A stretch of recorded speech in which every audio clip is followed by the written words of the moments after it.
Okay, so we're on Daf Yud Tes Samad Aleph, we're on page 19a, and we basically finished this, I would say, a little complicated discussion, this new concept of Pi Tikra Yerid V'Soisim, a special law that applies to Eruvin and it applies to Sukkah, and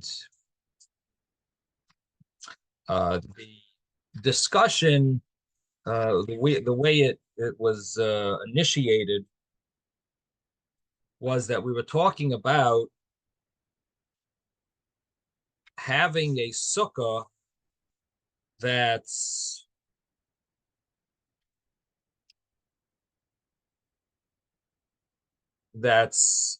like in between in a courtyard of a let's say apartment building, and we were talking about using the ledges that go above all the apartments and using that as the what's going to hold up your schach, and it's going to be actually, or maybe it'll be considered a wall, at least according to one opinion, it'll be considered a wall for your sukkah. How will it be considered a wall? Because we'll say the special rule of Pi Tikra Yerid B'Soisim. So we had an argument, Abaye and Rava. Now, the initial understanding of the Gemara was that the the discussion, the dialogue, the argument between Abaye and Rava is based on the fact that you're doing a sukkah that has 0 walls, and you want to use Pi Tikra for all of them. And the understanding, at least in the beginning of the Gemara, was that if you would have 1 wall, then everyone would agree. But because you have 0 walls to use Pi Tikra to make a whole sukkah, that's a problem. You want to fix up one, you have 1 solid wall or 2 solid walls. Okay, so your 3rd wall, you'll do your Pi Tikra wall. But to do everything, that's where Rava says, Psula, this is not good. It's possible. That was the initial understanding of the Gemara. And because of that, the Gemara wants to say that's very similar to an argument of Rav and Shmuel, who talk about for regarding the laws of Shabbos, also a case where there's 0 walls, and where there's 0 walls, you're gonna say the rule of Pi Tikra, at least according to Rav, and Shmuel says you can't. So it seemed very similar. We have these 2 similar arguments over here.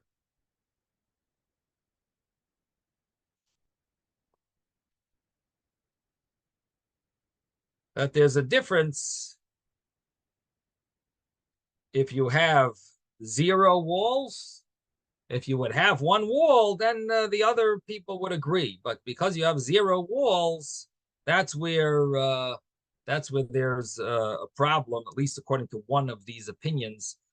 In our case, the case of Sukkah, the Rava was the one who was machmir, said that's a problem. In the case of the Achsadra Bebika, which is the laws of Shabbos and Eruvin, that's where Shmuel said there's a problem. However, the Gemara then says that there's a big difference between these cases. And Rava wants to claim that Rav and Shmuel, both of them, can follow my way of thinking. So at that point, the understanding of the Gemara switches now. The Gemara now switches gear, and it says, oh, so what's the reason why in this scenario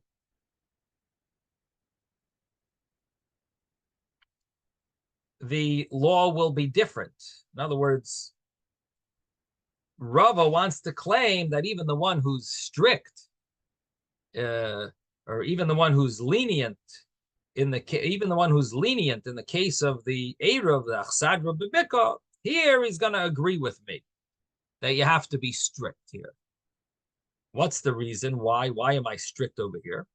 Because what we came up with now is, guess what? P tikra doesn't work. You can't use the edge of the ledge to be considered a wall if that ledge is meant,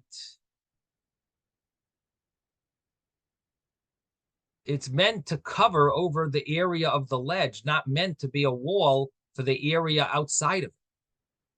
So what we're coming up with now switches everything from before. In other words, we thought we had an understanding of this debate. And now we say, no, well, your understanding was wrong. You thought the debate had to do with having zero walls that are solid and relying on P tikra for all of your walls. The Gemara now says, no. The issue before was not about if you have zero solid walls. The issue before was, is it a problem if the P tikra wall is being used for an area that the P tikra wasn't meant for initially? Can you use P tikra to fence in an area outside of the ledge? The P tikra is really meant for the ledge. That whole ledge is meant to cover over that personal area that is in front of a person's house, that porch. That's his private domain. That's what it's meant to cover over. You want to use that ledge and make a wall and say it's going to be you were using it for the sukkah that's on the other side of it. That you don't do. You can't use it. It's not built for that. It's built. The concept of P tikra is that it's a wall for what it's meant for. That when something has a ceiling, that's a thick ceiling, we could look at it as if it's enclosed.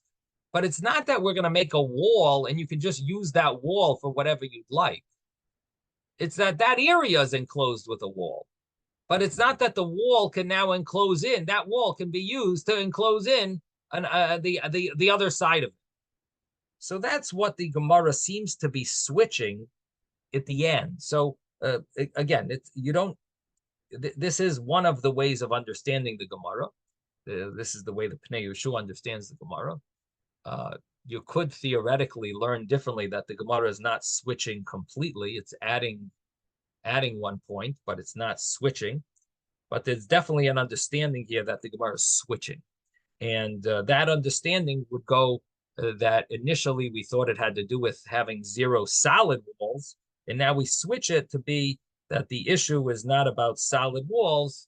It's an issue of what is the purpose that this P tikra is meant to serve. What is this wall that is imaginary? What is it officially meant for? And can we use that for something else? Can we use that wall for something else? And just to give you an example, the Gemara is soon going to tell us about building a sukkah with 3 walls. And then it's going to mention what happens if you extend the 2 walls to go behind the sukkah. Can you then have a second sukkah?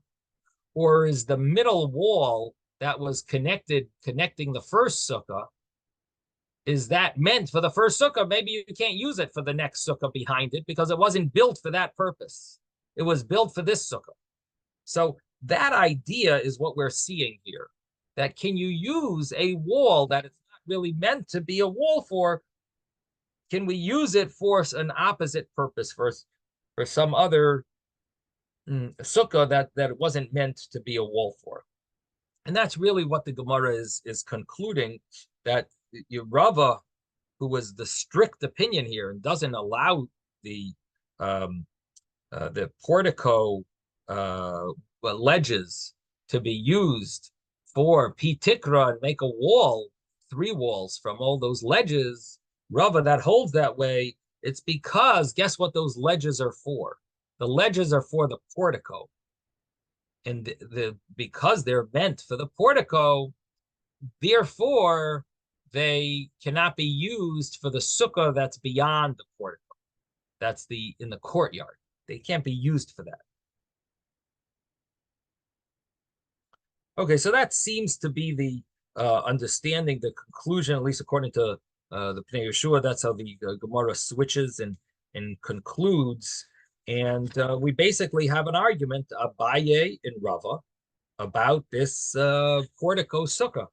This sukkah that's on many, has a ledges, and the ledge is longer than the 4 cubit. It's 4 cubits or more, so it doesn't fit into the rule of Doifen Akuma, the bent wall. And we can't, if we can use P Tikra, we can't use P Tikra based on this argument by Yin Rav. The Gemara, of course, then asks a question from our Mishnah, because our Mishnah had said in the page 17a, the Mishnah had said that if it's 4 cubits or more, you can't use this portico sukkah. So how would Abaye learn that you could use a portico sukkah if the Mishnah, can't argue on a Mishnah, the Mishnah clearly says that a portico sukkah, that's the ledge is 4 cubits, it's invalid. So the Gemara answers that Rava answers this for Abaye. Rava sort of like helps out Abaye, who's on the other opinion, and Rava helps him out, and he says, no, it's not a problem, because you could answer that the Mishnah is talking about that you don't have the ability to say Pitikra. Why not? Why can't you say Pitikra? Well, what would be a case where you can't do a Pitikra? Anyone remember what the conclusion of the Gemara was? Why can't you do where is a case where you can't do Pitikra? The answer in the Hebrew was Keshehishve es kiruyoy, where you evened out the roof. What does that mean? How does that make it that you can't do a Pitikra wall? What did you do over there? You have this portico sukkah, which is the sukkah surrounded by 3 ledges and apartment building, 3 wings of an apartment building, and there's an opinion that says it's fine, it's kosher, and the Mishnah said it's not kosher if it's 4 cubits, and Abaye says it is kosher. So the Gemara says, well, Abaye is talking about a case where it's kosher is one type of case. The Mishnah says it's not kosher. It's talking about another type of case. What do you mean? What's the difference? They're both portico sukkahs. What's the difference? The difference is where you stuck the schach. Where can you stick it? You stuck it on the ledge. Where else did you stick it? What is the difference between the Mishnah where it says it's invalid and Abaye that says it is valid? This is on the top of page 19a, where the Gemara asks a question from the Mishnah, Tanan. The Gemara asks this question. It seems to be a very clear proof against, the Gemara seems to have a proof against Abaye. This would prove Abaye wrong. It's very, very solid proof, it seems. But the Gemara answers it. Rava comes up with an answer.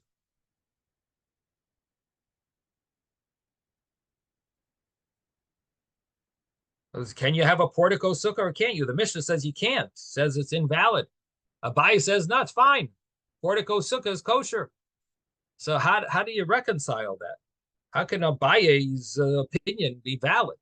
So the Gemara's answer was you evened out the roof. Hishva es keruyoy. So what does that mean? What did you do that made it work? So the Gemara's answer is that there's a difference if the schach is on top of the ledge or if you have it in the ledge. In other words, you have the 2 ledges, the north side ledge of the northern wing apartments and the south side ledge of the southern apartments. Those 2 ledges are sticking out from the apartment buildings, and you're putting schach on top of the 2 ledges from one end to the other end, and that's where your sukkah is. That's one way of doing it. The other way of doing it is sticking the bamboo not on top of the ledge, but in the ledge, from one ledge to the other, almost like a shower curtain pole that you can extend and you make this pole tight from one wall to the other.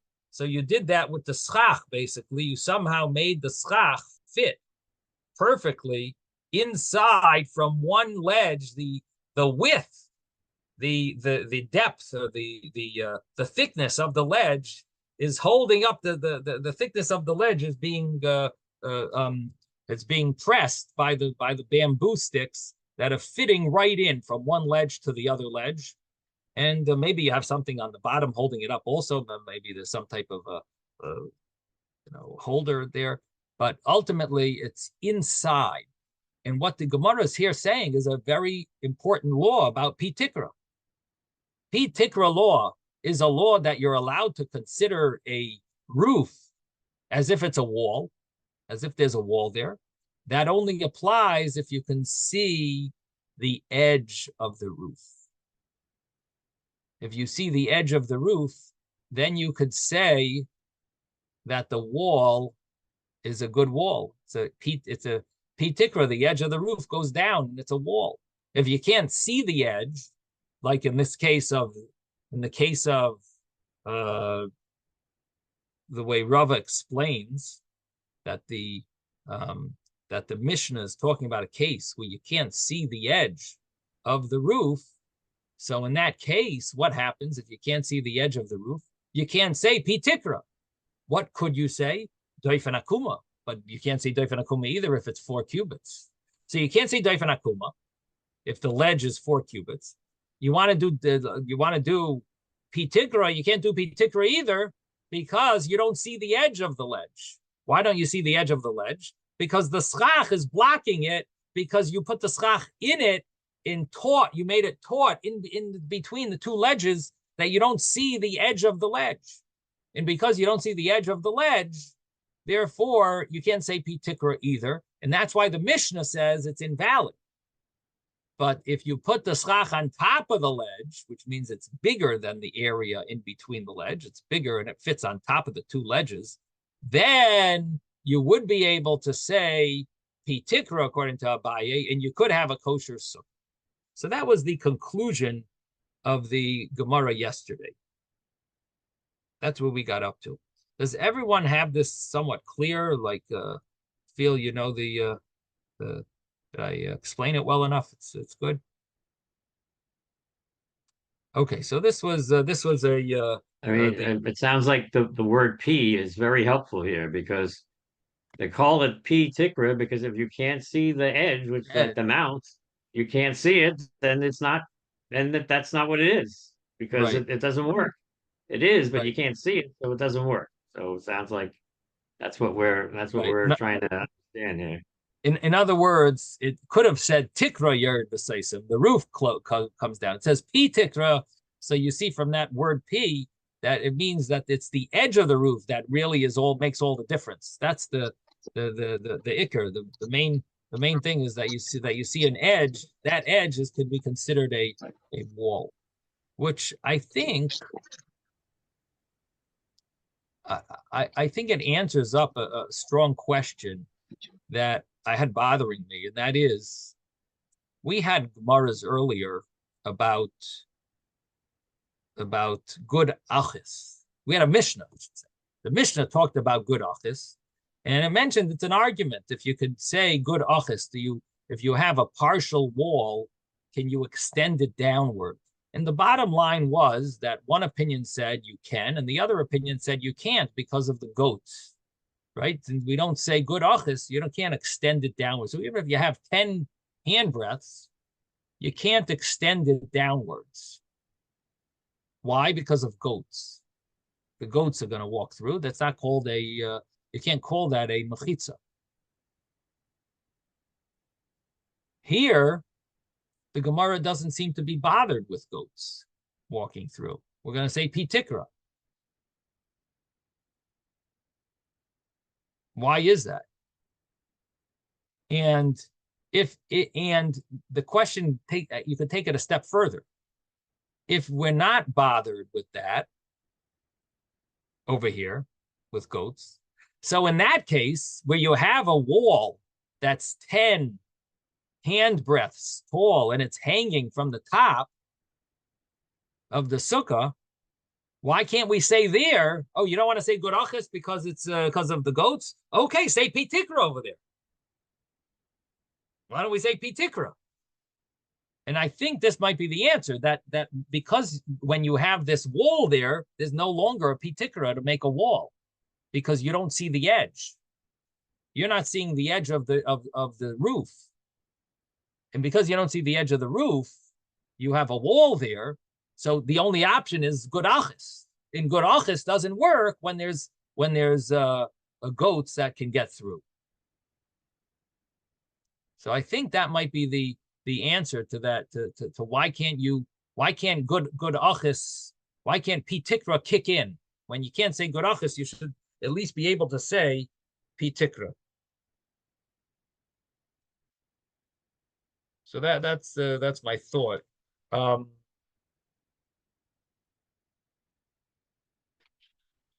I did see a comment in one of the commentaries over here, that when it comes to the concept of pitikra,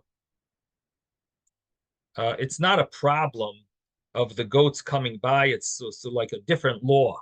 This makes it a wall and makes it a solid wall, and it's not an issue of the goats coming by. I don't know where I saw this, but I saw it somewhere. That the goats, you don't have to oh, here, maybe it's here. No.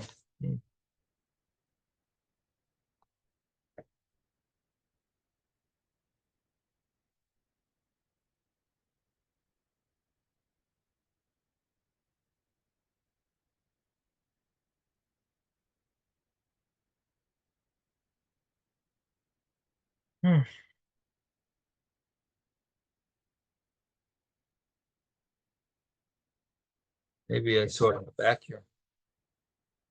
Oh, yeah, this is where I saw it. That why can you use this sukkah where pitikra, and what about the problem of the goats? So he says the ikar halacha Moshe Sinai of good achis is this concept of pitikra. In halacha Moshe Sinai is matir it, so you can't passel when the fact that goats come by, because this is a halacha Moshe Sinai that pitikra works, and it's considered like it's closed off, so we're not worried. Nothing can break that. However, when it comes to a mechitza tluya, when it comes to a hanging wall, there you want to say,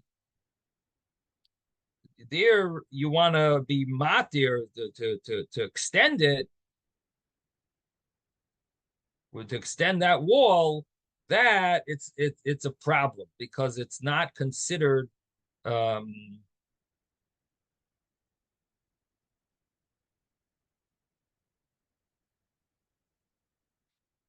it's considered a flimsy wall in the first place. That's what it seems like the understanding is.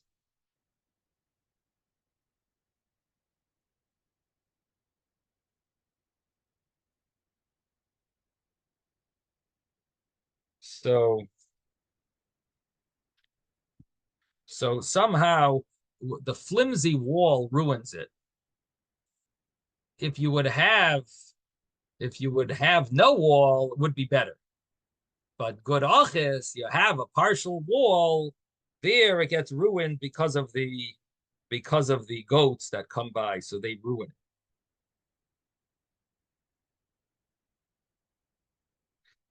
But yeah, it's amazing that empty space in the wall is way different than empty space in the schach. what do you In other mean? words, empty space in the schach is you could put something that's not even schach, it would fix it. But empty space in a wall, but if the wall is better than a flimsy wall. Well, you can So still it's put two different types of things.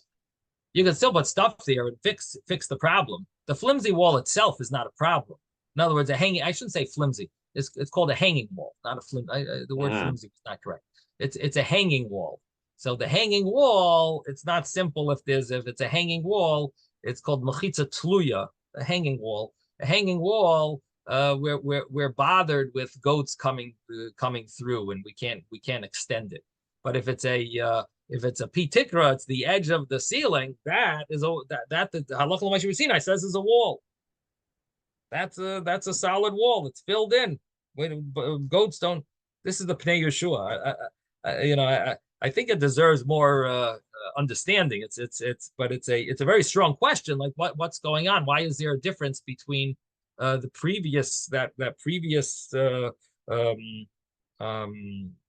discussion, this Mishnah on page 16a, and here we were worried about goats, and here we're not concerned about the goats. So this is what he answers it. It's a little. I should look it up. I have a Pnei Yeshua itself. This is they're just quoting him, but maybe I'll look it up inside, see if he words it a little differently. But that's the way he understands it. That there you can't do it anyway. So the question, so the bottom line is, so why can't we just say that the use the ceiling? Why can't you use the ceiling part for pitikra over there? So forget about the hanging wall. Use the ceiling part. So on this is what I was adding, that maybe you can't use the ceiling part because the ceiling, you don't see the edge. If you would see the edge, maybe you could use the ceiling over there. You can't use the ceiling, you have the wall blocking it. So the wall is blocking the you don't have the ceiling. Well, I don't know, maybe that's not a good answer. Maybe you could say that the ceiling you could see and the wall starts under the ceiling. So maybe it's not such a good answer. So I guess you'd have to say that once there's a wall there, P tikra doesn't kick in. Maybe that's more of a correct answer. Once there's a wall, you can't do P tikra. P tikra is if there's no wall, P tikra makes the wall. If you have a wall, you could maybe do good achis. Good achis is you have a hanging wall, but you can't do P tikra. Only kicks in if there's no wall, I guess. If there's a wall, I guess you don't. Maybe that's more of the more correct, because I guess you could say that the wall starts below the roof, and then you would say that the roof. Why isn't the roof doing pitikra? Yes, Mordechai. Yeah, 1 second. Just wait 1 second. Mordechai, yes. Yeah, the opinion that does allow good achis, would they allow a combination of good achis and pitikra? So that's what I was trying to figure out. Like, if you can't do good achis, but do the pitikra. I don't know what you mean a combination. What do you mean combination? In other words, even though you have a wall, could you start from the roof and go down and say pitikra? Is that what you mean? What do you mean combination? Well, like if it wasn't a complete wall either at the top, there wasn't a complete wall at the top and at the bottom, just in the middle, and then try to apply good achis from the bottom and pitikra from the top. Oh, I see. Good asik. You mean good asik from the bottom? Yeah, right. Good asik. So you have. Well, good asik needs to start with 10 hand breaths. If you want to go from the bottom up, you need to have solid good asik. That you would need. So you would need to have something on the bottom, but maybe your case would be, what would happen if you do have something solid? Or I guess you could just ask a simple question. If you have something in the middle of the wall, does pitikra get ruined? In other words, does any partial wall ruin pitikra, or does pitikra work even if there's some type of wall there? I guess that's a good question. If there's some wall that's not near it, does that ruin the pitikra? Similar to what I was saying, like why can't you only use pitikra if you have why can't you only use pitikra if you have a hanging wall? Okay, anyway, this is a good question. This is a question that I'm going to try to Rabbi, look into that. Yes, Moshe. Yes.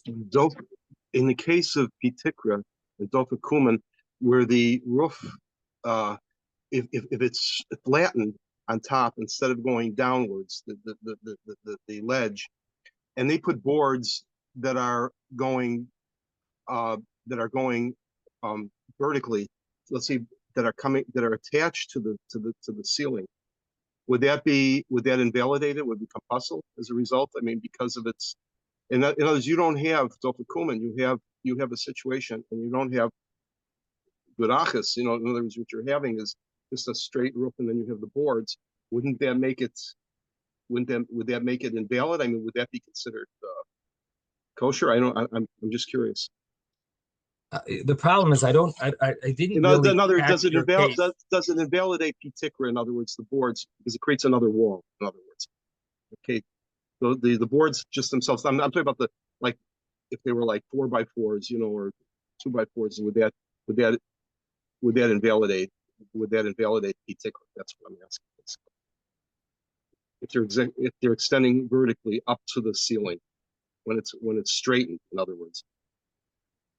So you're putting boards on schach, or what are your board? What are you referring to? Your boards it's just another wall. It's acting as another wall. In other words, somebody's trying to create a sukkah, and they have two horizontal, let's say, over a ledge, they have two boards, one parallel to the other, and it's extending to the ceiling, to the roof. Would that make it invalid, particular, or would that make it dopakumen? Where you have it's like a wall. In other words, those boards act like a wall. Do you have any walls to that sukkah? Are there any walls that are there? Just the boards, just the boards, just those boards. That I'm sure poles. I should call them poles. They're not boards. They're poles.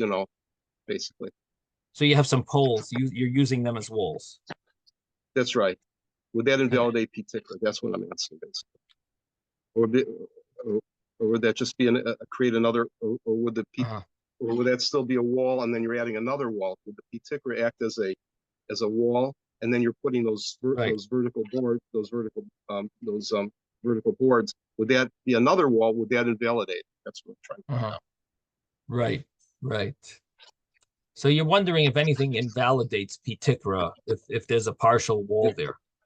Yes. Does partial walls invalidate P-Tikra? In other words, yeah. So that was really what we were discussing just a few minutes ago. We're talking about, I know you're talking about in the field, in the field, that you could have 4 poles and just use that instead of walls, and that would make it kosher. That's why I was wondering. We were just wondering if you have a partial wall, does that invalidate it? And our source was, if it doesn't invalidate it, why when you have good achis does it not work? You should just say P-Tikra. Even though you have good achis, it shouldn't ruin it. You have a wall that's hanging. Let's just say P-Tikra wall. Right. And is there a reason why you can't? Are there only certain scenarios where you can't say P-Tikra? But if it was covering it, if it's not covering the edge, maybe you could say P-Tikra. Or can you never say P-Tikra once you have somewhat of a wall there? All right, yeah, that's the question that we were discussing. Very good. Okay, so this is the previous Gemara. We are going to start from the Besura Masni Lahashmaitza. We're on page 19a, and the Gemara that we're starting is the first word on the line, about 7 lines from the top. Besura Masni Lahashmaitza B'Hailishna. In Surah, they learned this discussion of Abaye and Rava as we explained it in this terminology that we've gone through, that if there were poles that were holding up the ledges, in that case, those poles serve as loved, and they become walls. And you do not need P-Tikra then, because you have poles. They're called pitzimin, and those poles were used as could be used as walls. And then you have a very kosher sukkah with those poles, and that's what the Gemara understood to be kosher. That it should be no problem. The argument of Abaye and Rava were if there are no poles holding up the ledges, and you want to use these ledges of the courtyard, that the ledges that are coming out, you want to use them to make a law called Pi Tikra Yerid V'Soisim, and make walls because of the edge of the ledge. And that was an argument of Abaye and Rava. And the conclusion was that Rava holds it's invalid because the ledge is meant to cover over what's under the ledge and to be a wall of protection for what's under the ledge, not to be a protection for what's outside of the ledge. And that's why you can't use those walls for a sukkah. So one of the things that we see from this is what happens if you have these poles called pitzimin. Those poles make up an imaginary wall because they're within 3 handbreadths of each pole. This is an interesting question. Can you use lavud for something that it wasn't meant to be? Meaning, can you use these poles? They're meant to be poles for inside, to protect the inside of the portico. Can you use poles to go? We said you can't use pitikra for something that it wasn't meant to be. You can't use that imaginary wall for something it wasn't meant to be. Can you use lavud for something that it wasn't meant to be? Can you use these poles? If they're meant to be poles for inside the portico, can you use those poles to be a sukkah outside the portico? Can you make that wall into a wall that's going to be used for outside of the portico? Or did Lavud also have the same thing? Is Rava going to say the same thing about poles? That if the poles are meant to protect and privatize the portico area, then maybe you can't use those to be a wall for outside for the courtyard area. Or does it not matter? We said Pi Tikra has to be a wall, according to Rava. You need to have a wall that's meant to be a wall for that area. So when you use a portico wall for your sukkah that's outside of the portico, that is not a good wall for the outside the sukkah area. It would be a good wall for the portico if that would be a kosher sukkah. But if it's for outside, you can't use that wall. What about lavud? The law of lavud, will that work? So that is, I don't see anyone trying to answer. Anyone have any thought? Can you use lavud for a wall that it wasn't meant to be? So that seems to be answered by the beginning of this whole discussion on page 18a, where it said that if there's pitzimin, if you have poles, it's kosher. Everyone agrees. Rava argues when there's no poles. If there are poles, everyone agrees. So what do we see from here? That the law of lavud, the Gemara says, is no problem, even if it's not meant. Pitikra is like some special law that it has to be meant for that. You use a wall, that wall has to be meant for that area. Lavud works anyway.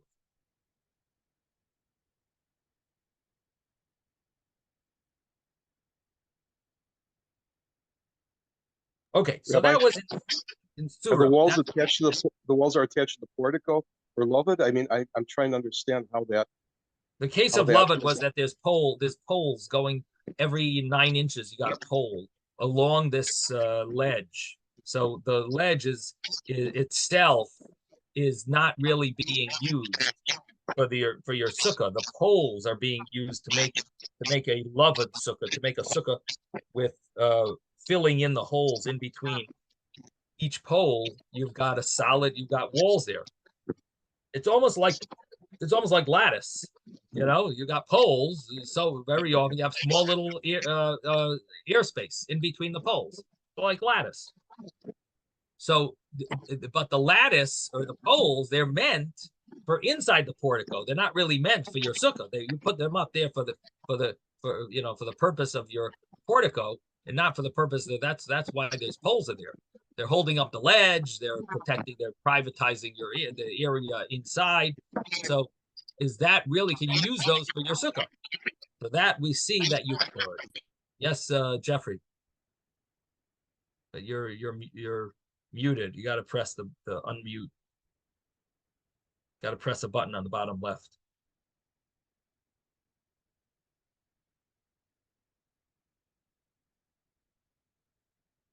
Bottom left, try it probably says audio or something and mute. You don't see anything like that over there? With a red line through it on the bottom. Uh-huh.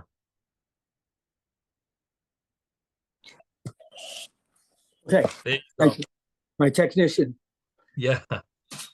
So we've used the walls of a house that are meant to enclose, be for the The house. inside of the house. So Right. I think on that analogy, there's no problem with the Right. The solid wall. So solid wall, works because many people use the solid wall of their house for their sukkah. So we know a solid wall works. But what about just poles that are using the law of Lavud? Do we say that would that work? So this is our Gemara seems to pretty much spell it out because that was the case of Sheyesh La Petzimin. Achsadra Sheyesh La Petzimin. What's the case? The case is that the Petzimin are meant for the Achsadra, the portico. They're not really meant for the Sukkah. It's built there for 50 years with these poles, even though no one used the Sukkah. It was meant for the inside. It's not meant for the courtyard, these poles. And yet now you come, a Jew buys an apartment there or whatever, and now it's a Jewish owner came, he bought out the whole complex. Now he wants to make a sukkah there. So these poles, they're meant for inside the, they're built for inside the portico. You can use it though. Our Gemara says no one argues. Ein lo petzimin, yesh lo petzimin is kosher. The ein lo petzimin, when it doesn't have the holes, then we have a question about pitikra. Could you use pitikra? That's an argument of Rava. But the poles, which are basically the law of Lavud, that is kosher. So that's the first, and I'm bringing that out because you'll soon see why. Now, in Surah they learned this way. The pumpadisa. Now comes the next words of the Gemara. But pumpadisa, the next line. The pumpadisa masni. In pumpadisa they taught it. Sikei chagabi achsadra she'in lo petzimin. If you were masachich, you put schach on top of an achsadra, on top of this porticos,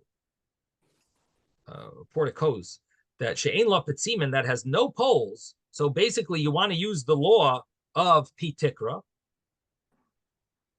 There, divrei kol psula, everyone holds is invalid. This is the way they learned in Pumpadisa. Everyone holds it's invalid. Why? Because pitikra, the ledge that you're using to make your wall, that ledge is meant for inside the portico. So you can't use it for outside. It's meant for inside. That's pitikra doesn't work if you want to reuse that wall for another purpose. You can't do it. Yesh la petzimin, but what happens if it does have petzimin? It has poles. Now we've got an argument. Abaye yomar kshera, Rava amar psula. Abaye says it's kosher, and Rava says it's invalid. Abaye yomar kshera. Why? Because Amrina and Lavud. We can say Lavud. And the reason we could say Lavud is because even though these poles are meant to cover up the portico area, nevertheless, since it's considered all closed in, that's already a wall. It's closed in. It's considered closed in. It's almost like Lavud is almost like it's physically closed in. Pitikra is like imaginary. Lavud somehow is like it's like it's there. This is called closed in. So the wall is there. It sounds like there's a difference in the mechanism of how we view these halach l'maisha misinais. Like Lavud sounds like, at least this is what it seems, is that that Lavud, it's not that we have to make it closed in. It is that is called closed in. If you have poles, that's called closed in. It's a wall. Oh, it's a solid wall. Then you could use it for both. This is called a solid wall. It's a law that tells us what it's called. The pitikra is that we imagine. I don't have a source for what I'm saying. I'm giving you my thought. This is based on this Gemara. At least it seems like it's implying this difference. So anyway, so Abaye says it's kosher because we do say Lavud, but Rava Amar Psula. Rava says it's invalid, and because Lo Yamrina Lavud, we don't say Lavud. Why? It's halacha l'moshe Sinai, just like Pitikra. If you don't say lavud, if you don't allow Pitikra to be used for other walls, lavud also can't be used for other walls. In other words, almost like this is the argument of Abaye and Rava, according to the Pumbedisa rabbis, is lavud a concept that, what is the concept of lavud? Do we look at it as if this is called a wall? Or is it looked at, we make this a wall? If it's called a wall, that's a wall. Use it for whatever purpose you want.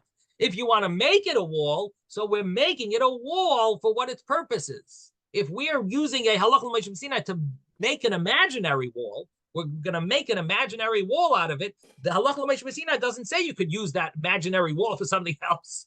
This is not even a wall. It's just an imaginary wall. You can only use it for what the purpose is. Yes, Jeffrey. But clearly, first of all, I don't like to think about it as holes. This is much more stylish and ornate.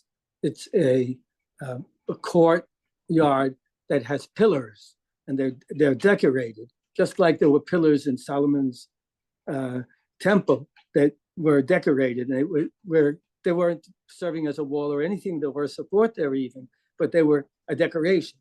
So what I would like to say is you have a clear demarcation. Let's not call it a wall.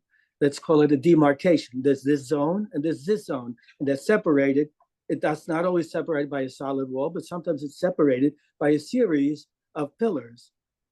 So that's a demarcation. It's very clear that you may even have a step to go up to be underneath the ledge because it's part of the building.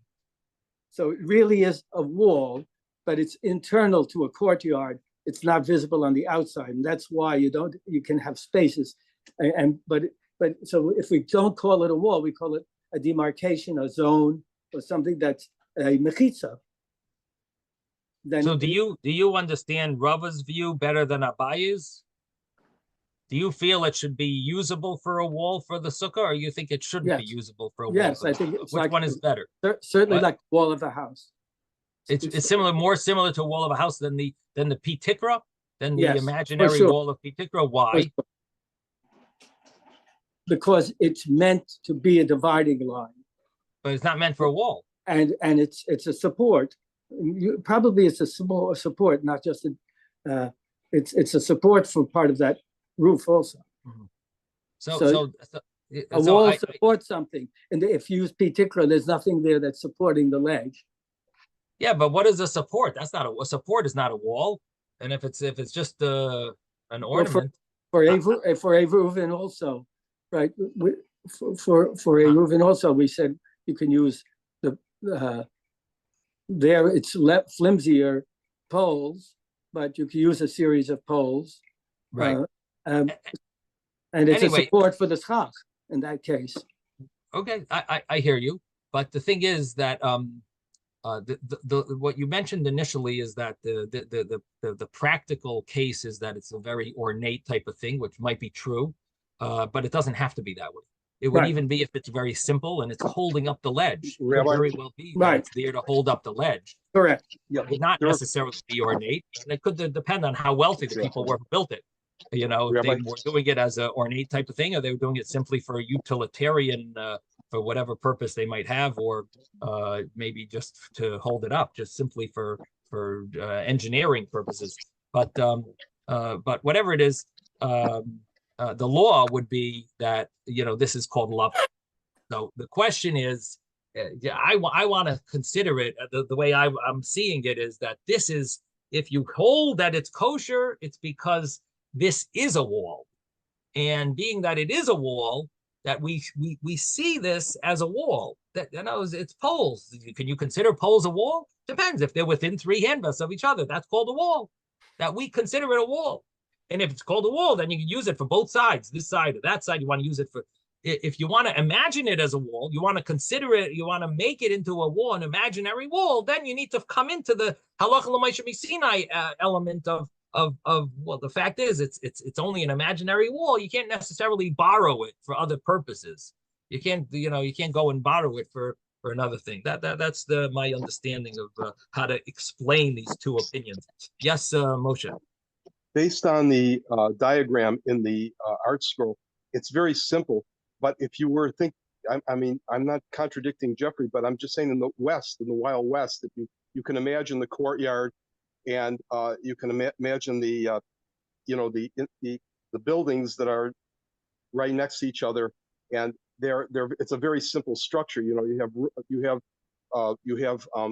the ceilings that are P-Tikrit, and then you have the other ones that are extended downward, almost like an awning kind of a situation, where you can imagine where there's poles, that there's like columns, or it seems it's a much simpler to picture it, from that point of view, Okay. like the ones there, as I've actually seen towns where that doesn't have to be like a European situation with columns, I mean, it can be very simple, as you were saying, basically.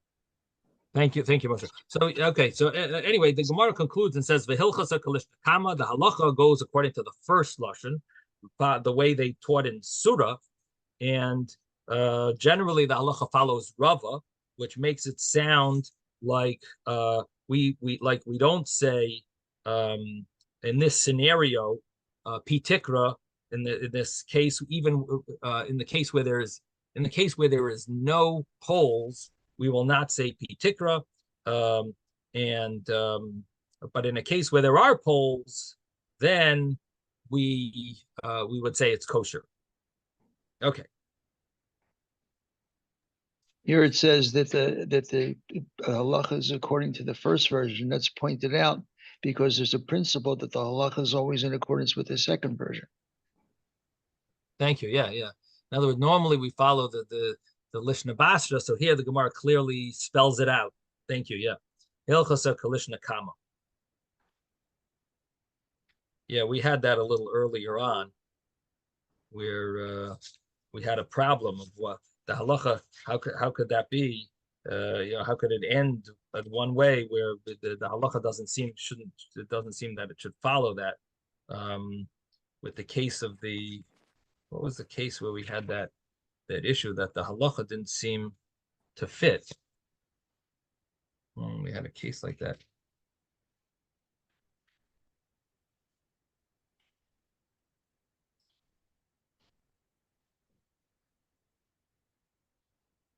Oh, right. If you have 4 amos, that was the question. Do you get 4 amos of schach puzzle or four handbreadths of schach puzzle? That was the case. We had a problem because the conclusion of the Gemara seemed like we should paskin like the more lenient view that you got 4 cubits in the middle of your sukkah of schach puzzle, and that's the way it sounded like in the Gemara should be the halacha. And we had to come up with an understanding why it isn't that way. Normally, the halacha follows the Lishna Basra. Yeah. So thank you, David, for bringing that up. That's why our Gemara spells it out. Hilchasa Kalishna Kama. Okay. Rav Ashi Ashkechil Rav Kana Dukom Masakich Al Gabi Achsadra Shein Lokti. So Rav Ashi found that Rav Kahana was putting schach on top of a portico that had no poles, and basically what he had was 2 walls, and so just imagine you have a south wall and an east wall, and the third wall is the achsadra, is the portico. So you got it right next to your house, let's say. So you have this portico next to your house, this porch, and you've got a like an L-shaped sukkah right outside of the portico. And what is the real halacha? According to halacha, 2 walls in a tefach, 1 handbreadth could be good enough for a sukkah. What do you have here? You have 2 walls, but you don't have the tefach. You don't have the handbreadth of the third wall. So you don't have a third wall. So Rav Kahana had this sukkah, and seems like he was using it and didn't seem to be worried about the third wall.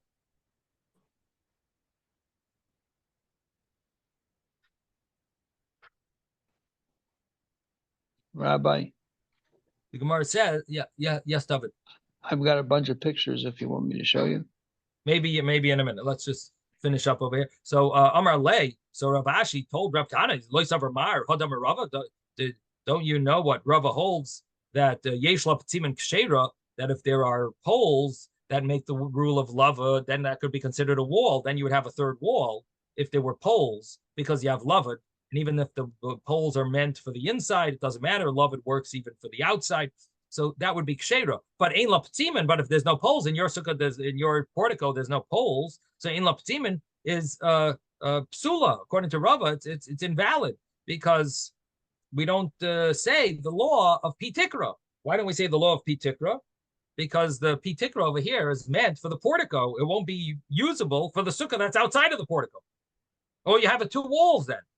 So ach vilei nira b'mifnim v'shavim b'chutz. So he showed him that this sukkah is not a problem, because it really does have a third wall, but the third wall is in a way, the third wall is a little invisible. So you didn't see the third wall, but it's really there. Showed him that it's visible from inside, but on the outside it looks flush with it. So you don't actually see it from the outside. From the outside, it looks like you're just touching it to the to the portico. But really, there's a third wall there, and a person who's standing outside doesn't see it. It's too close. It's flush with the side wall. Okay, and inami, or nira mibachutz, it's visible from the outside, but v'shava mibafnim, but it's invisible from the inside. And in such a case as well, the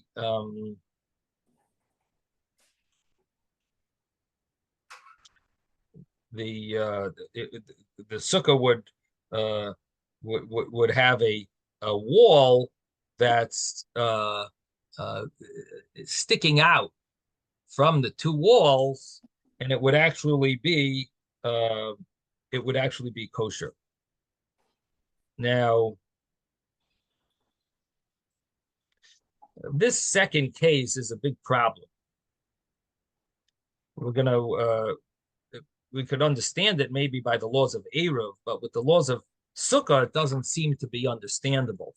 So we're going to now see David's pictures, and I'll show you what I mean. David, if you want to show them, that would be great.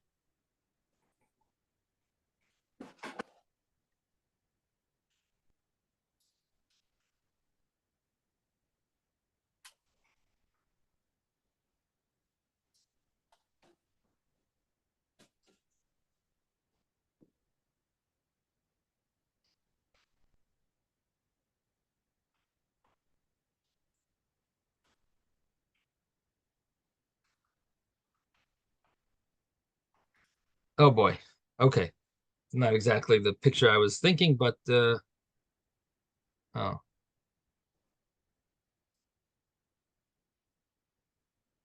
Okay, so start from the top one. Okay, yeah. Okay, yeah, then we could look at this one.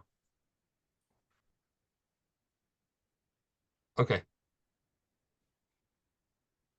So visible from the inside. So here you got a portico. That's that white ceiling.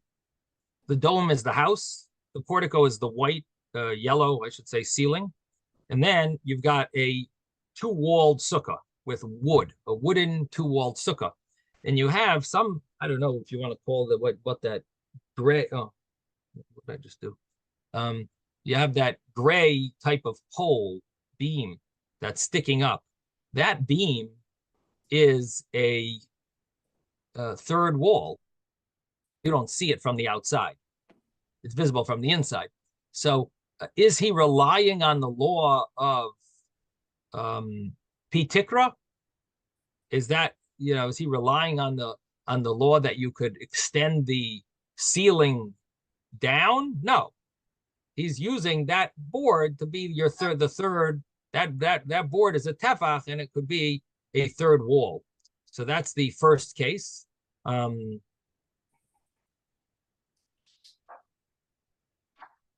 then the next case is that you could see it from the outside. That would be the case. So think about this case here on this picture with the sukkah that has two walls, and you have a some type of beam that sticks out from the two walls to the outside. So will that be a kosher sukkah? Could you use that as a third wall? Yeah, the top, the picture that you see on top. That's what we're referring to. Stop. Yeah, stop there. So that is really what the question is. How could that work? Seemingly, that would not be a good case, because that's not a third wall to your sukkah. That's a third wall, but it's going outside. It's going backwards, right? That's the wall on the left, that ledge. That's not a good wall. So how could we use, and now, even though this will work for Eruv, but why would that work? Because Eruv, you have a concept of, you have a you put a lechi or a koira, you could put a beam, and you make a siman, a heker, you make some type of recognition, so it's not called, it doesn't look similar to a public domain, and it's rabbinic laws, and so they're regarding the laws of Eruv, and this might work. But on Sukkah, it's a biblical obligation to have three walls. So how could such a sukkah work? What does that mean? Why, it would be nice if the Gemara didn't add that. just pick the first case. Why is the Gemara adding this? They're opening up a can of worms over here. How would this work? So commentaries all debate about this. What's going on? So the one of the understandings is that we must be talking about that you have a tzuras haPesach also. You have some type of a beam on the other side as well, that's making this into also a tzuras haPesach, or your third wall could be considered a wall, at least biblically, because it has a form of a doorway. And then it's only rabbinically you need to have a tefach. So rabbinically you need to have a tefach. You could have that as your extra tefach to make it kosher. But that tefach, if you look back in the Gemara, we had on page 7, we had such a case. There was a whole debate of how to make that third wall, and so one of the was Rav Kahana. He made a tefach shoichet, and he also made a tzuras haPesach. So he did both. So what we're seeing here is when you do the tzuras haPesach, you could even have the extra tefach. You can even have that extra hand breath going the wrong way. It doesn't matter, because you made a tzuras haPesach. So you had this tefach soichek, and which basically, and he has a tzuras haPesach, makes it kosher. It's like extra, maybe, he's got a tzuras haPesach, so you could get away with having the wall in that area, because it's even if it's not visible in the sukkah. That's one way of understanding it. The other way of understanding it is that this is biblically, you could rely on P-Tikra, even according to Rava. This is a very interesting opinion, that biblically Rava agrees you could rely on P-Tikra, but the rabbis didn't want to rely on it if it's not meant for that wall. That means biblically, there's a whole new understanding, and that is that the law of P-Tikra, even Rava agrees with biblically. But rabbinically, he says if it's not meant for that wall, you can't use it. So that's why it's only a rabbinic law. He says you could do just like you do with Eruv, put an extra tefach. Really, you have P-Tikra, but that's only biblically. Rabbinically, it's not enough P-Tikra. Rava doesn't agree with using it relying on P-Tikra. It works biblically. So on that, he says you could put that that extra pole there. Anyway, so that's the story. Thank you, David, for sharing. We're gonna stop here. Sei gesund to everyone. Thank you, Rabbi. Good day. Thank you, Rabbi. I and bye. David.